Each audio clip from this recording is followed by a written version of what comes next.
네, 절대전략입니다. 이번 한 주 어떻게 좀 진행이 됐는지, 그리고 또 오늘장에 대해서 정리를 해보면서 다음 장 내다보겠습니다. 토마토 투자자문의 박준현 운용역입니다. 안녕하세요. 네, 안녕하십니까. 토마토 네, 투자자문의 박주영 운영역입니다. 오늘장 한마디 어떻게 정하셨어요? 예, 반복적으로 좀 전개되고 있는 것 같은데요. 외국인 눈치 보기로 정해봤습니다. 외국인 눈치 보기.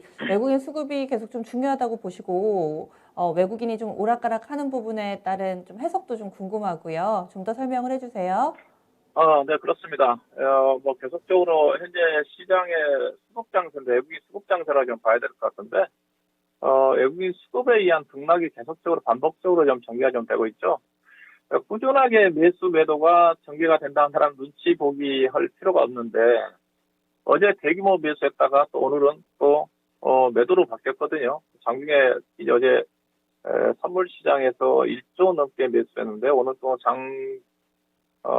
중반에 아마 10시, 11시 정도에 선물 매도가 또 6천억 가까이 나왔어요.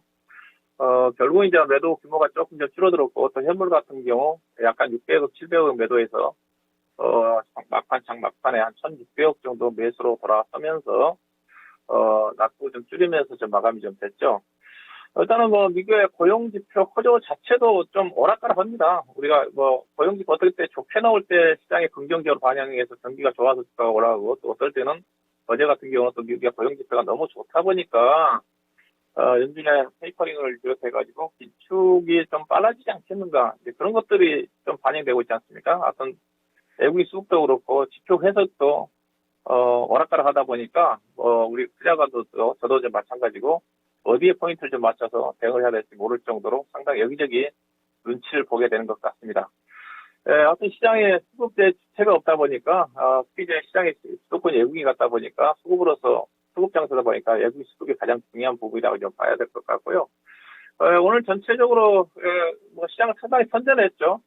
어제 우리 시장이 크게 올라간 거 감안하면 전반적으로 오늘 아시아 증시는 좀 안 좋았지 않습니까? 일본 증시도 0.4% 빠졌고 대만 증시도 좀 하락을 했고 현재 지금 미국의 선물 시장도 약세 흐름이 전개되고 있음을 감안하면 우리 증시가 그래도 어제 주가의 상승을 감안하면 또 외국인이 오늘 선물에서 종가상으로 거의 3천억 가까운 3,600억을 매도를 했죠.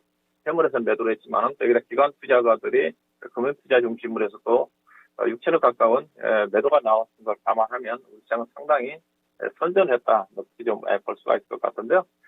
선전한 이유 자체는 우리나라 최근에 OECD에서 경제 성장률도 상향 조정을 했고 우리나라 수출 지표도 서프라이즈하게 나왔고 지속적으로 우리나라 올해 연간 단기 수익 추정치가 벌써 지금 160조 원이 넘어섰어요.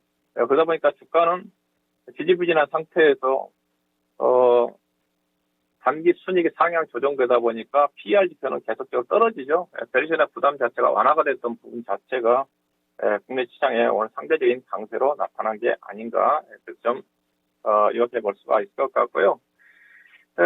시장이 내부적으로 본다면 시장 자체가 최근 들어 시장 자체가 순환매 장세 흐름은 완전한 특징이고요. 그다음에 펀더멘탈보다는 모멘텀에 의한 어떤 장세가 두드러지는 흐름이거든요. 대표적으로 최근 들어서 본다면 밸류 자체는 안 좋은데 백신 접종이 활발히 가속화 되면 따라가지고 좋아질 것은 더 이상 나빠지지 않을 거라는 것 때문에 항공주라든가 여행주라든가 면세점 관련 종목들이 상승했지 않습니까? 오늘 관련 종목들이 비교적 일부 종목들은 많이 떨어졌죠. 반면에 오늘 같은 경우도 대표적으로 오늘 조선주 중에서 급등한 종목이 삼성중공업이지 않습니까?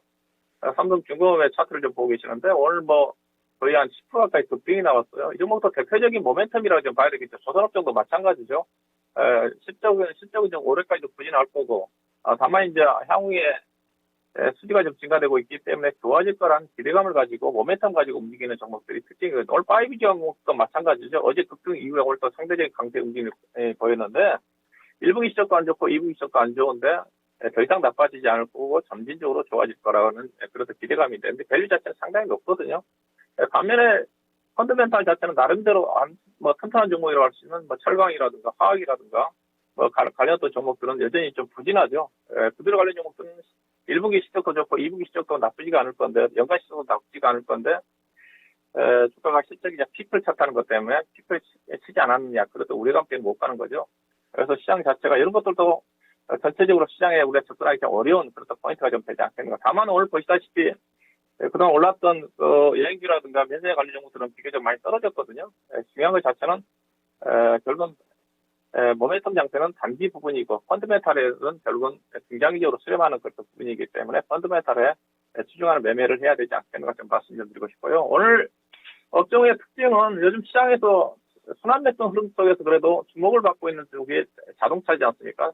자동차 관련 종목들이 주도권을 좀 소재 산업재 쪽에서 약간 이전하는 그런 또 흐름으로 전개되고 있다고 좀 봐야 될 것 같은데 최근에 미국의 자동차 관련 종목들도 주가에 강세가 좀 보이고 있어가지고 자동차 종목들에 대한 흐름 자체가 최근 들어서 흐름이 좀 상대적으로 약간의 주도권을 행사하고 있는 쪽인데 자동차 관련 종목들 위해서도 본다면 부품 종목들이 상당히 강하죠. 성우 하이텍이 거의 한 7%까지 좀 상승을 했고 그 다음에 SL이라든가 관련된 종목들이 수급이 대형주가 안 좋다 보니까 부품주 관련 종목 쪽으로 상대적인 탄력이 전개되고 있는 쪽인데 아무래도 이런 어떤 자체가 수급의 주체가 없다 보니까 종목 중심으로 움직이는 장세가 전반적인 약세 그룹 쪽에서 전개됐다고 봐야 될 것 같고요. 오늘 시장은 자동차, 조선, 기계업종이 상승했고 반면에 통신이라든가 소매 유통, 방어적인 종목들이 차익등 매도 물량이 나오면서 하락을 했다. 그래서 이야기 볼 수가 있을 것 같습니다. 네. 다음 주 월요일에는 뭘 봐야 될까요? 다음 주 월요일도 아무래도 물가 지표 자체가 중요하다고 좀 봐야 되겠죠. 일단 고용 지표가 좋게 나왔기 때문에 다음 주에 시간은 좀 많이 남아 있는데 주말 정도가 좀 될 것 같은데 그 전에 이제 중국의 생산자 물가 지수가 좀 발표가 좀 될 거고 그 다음에 이제 10일 정도로 중국의 미국의 CPI 지표가 발표를 앞두고 있습니다.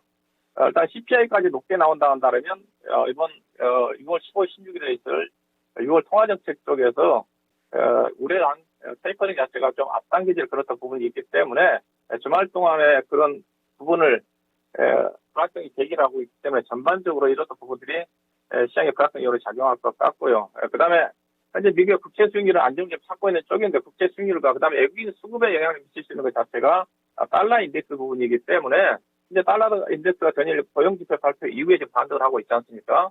그래서 추가적으로 반등이 전개된다 한다면 오늘 원달러 환율이 생각보다 상당히 나쁘진 않았어요. 오늘 뭐 2원 90전 정도 반등을 했는데 만약에 추가적으로 환율이 상승을 한다 한다면 환율이 원화의 어떤 상승과 함께 외국인 수급에 다시 부정적으로 영향을 미칠 수 있는 그런 부분이기 때문에 이 부분을 좀 주목을 필요가 있지 않겠나 봐야 될까. 그러면은 외국인 눈치를 계속해서 봐야 되는데 그 속은 알 수가 없고 게다가 다음 주에는 선물 옵션 동시 만기일도 있잖아요. 영향력은 더 커질 텐데 어떻게 절대 전략 세워야 될까요? 시장은 저는 일단은 다음 주에도 전반적으로 이제 물가 지표 발표를 앞둔 그런 부분도 있고 방금 앵커님 얘기했다시피 6월 10일 다음 주 선물시 동시 만기일 그런 부분도 있기 때문에 전체적으로 시장 자체는 관망 심리가 좀 지배를 하지 않겠는가 생각이 좀 되고요. 다음 주에도 오늘 이번 주 거의 비슷한 외국인 매매, 특히 선물 매매가 가장 중요하다고 그랬으니까 현물은 외국인 투자가들이 제가 보기에는 별로 사지도 않을 거고요. 파지도 않을 겁니다. 선물 가지고 단기 매매 흐름 쪽으로 전개되고 있기 때문에 선물 매매 방향에 따른 등락이 지속될 가능성이 큰데 조금 전에 얘기했다시피 이 외국인의 수급에 영향을 끼치는 부분 자체는 달러의 흐름이기 때문에 그 부분을 체크를 해야 된다고 좀 봐야 될 것 같고요. 조정폭은 크지는 않다고 제가 얘기를 하고 있는 쪽이거든요. 가격 조정 크지는 않습니다. 다만 기간 조정 흐름이 전개될 가능성이 크다. 지수는 충분히 3,200포인트는 약세가 노출된다 한다 하더라도 지지가 될 수 있을 정도로 국내 펀드멘탈 자체가 튼튼하다는 그런 측면에서 그렇기 때문에 현재 시장의 자체가 주도주가 없는 상태거든요. 앞서 얘기했듯이 자동차가 약간 주도력을 행사하고 있다고 그랬었는데 업종 내에서 빠른 순환매가 전개가 좀 될 거고 아무래도 중증 종목들 중심의 차별화가 지속적으로 전개되는 흐름으로 전개될 가능성이 크다. 일단 그렇게 좀 봐야 될 것 같습니다. 관심은 여전히 경기 민감 섹터거든요. 경기 민감 섹터 자체가 산업재 소재, 근데 최근에 상대적으로 자동차 업종 쪽으로 관심이 좀 많이 쏠렸다고 그랬기 때문에 이쪽에서 앞서 자동차 종목들도 보시다시피 완성차 같은 종목들은 탄력이 떨어지지만은 SL이라든가 성화이텍이라든가 차신이라든가 종목들 상당히 탄력이 좋거든요. 경기 민감지 섹터 내에 중성 종목 쪽의 대응이 좀 유리하지 않겠는가. 그렇게 말씀 좀 드리고 싶고요. 관심은 여전히 IT 쪽이고요. IT도 삼성전자, SK 하이닉스라든가 관련된 종목보다는 IT 소부장 쪽에서 관심을 좀 가져야 되는 거고요. 철강주 같은 경우도 포스코라든가 현대제철보다는 현재 가장 철강업종 중에서 괜찮은 게 철근 쪽이거든요. 철근의 강세가 전개되고 있기 때문에 대한제강이라든가 동국제강 이쪽을 좀 보셔야 될 것 같고, 하급종 같은 경우도 친환경 소재와 관련해가지고 롯데전기라든가 롯데정밀라든가 애경유화라든가 이쪽에 송원산업이라든가 중성 종목에 관심 가져야 될 것 같고요. 그다음에 이제 건설 관련 쪽 같은 경우는 건설장에서는 건설, 그다음에 건설 자재, 건설 기계 쪽이라 좀 봐야 되겠죠. 건설 기계 쪽 같은 경우 최근에 이제 부산 인프라코가 많이 올라왔기 때문에 부산 닥터과 더불어서 상대적으로 현대 건설 기계가 좀 싸 보이고요. 특히 오늘 거래량 수가이 좀 DY파워 같은 경우도 상당히 별리 자체 싼 종목이기 때문에 이들 관련 회사 내에서 중소형 종목들, 그다음에 건자재 쪽 같은 경우도 시멘트 관련 쪽에 성신양해라든가 그다음에 건자재 쪽에 이건산업이라든가 종목들이 실적이 대폭적으로 좋은 회사들인데 제대로 평가를 못 받고 있거든요. 이들 관련 중소형 종목 쪽에 선별적인 관심이 필요하지 않겠나 보고 있습니다. 네, 고맙습니다.